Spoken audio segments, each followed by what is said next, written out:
আজ ৩রা নভেম্বর, গতকাল ২রা নভেম্বর ছিল, মানে রবিবার। গতকাল ছিল মহিলা বিশ্বকাপের ফাইনাল ম্যাচ, ভারত বনাম দক্ষিণ আফ্রিকা। সেখানে ভারত জয়লাভ করেছে এবং প্রথমবারের জন্য বিশ্বকাপ পেয়েছে। তো মহিলা দলকে অনেক অনেক কংগ্রাচুলেশন।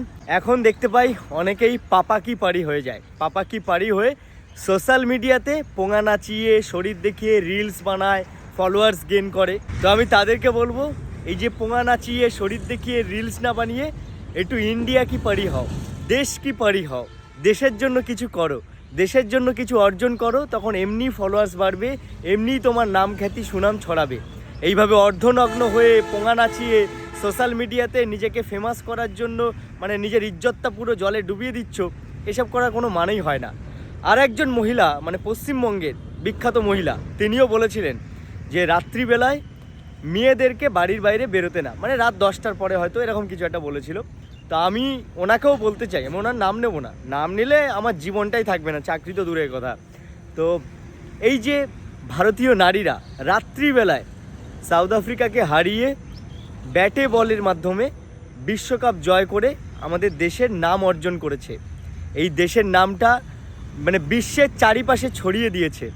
তো সেখানে দাঁড়িয়ে তারা তো রাত্রে বাইরে বেরিয়ে জয়লাভ এনে দিল, তারা একটা খ্যাতি অর্জন করলো, আমাদের দেশের জন্য নাম করলো, আমাদের দেশের নামটা চারিপাশে ছড়ালো।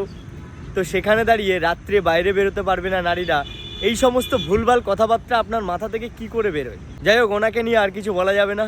ওনাকে নিয়ে বেশি কিছু বলতে গেলে আমাদেরই বিপদ হবে। আমরা সাধারণ মানুষ, আমরা যত প্রতিবাদ করব, আমরা যত আওয়াজ তুলব, আমাদেরই ক্ষতি হবে। তো কতদিন আর চুপচাপ বসে থাকা যায়? দেখি তো সামনে একটা পাগল চেল্লাচ্ছে, পাগলামি করছে, তবু আমরা দেখছি, তবু আমরা চুপচাপ সহ্য করছি সব। তবু কিছু কিছু ক্ষেত্রে এমন এমন কথা বলে না, সেগুলো মেনে নেওয়া যায় না। তাই জন্যেই আর কি আজকে আমি বলতে বাধ্য হলাম। আর গতকালে আমাদের ভারতীয় নারীরা যোগ্য জবাব দিয়ে দিয়েছে। তার মধ্যে একজন বাঙালিও ছিল, রিচা ঘোষ।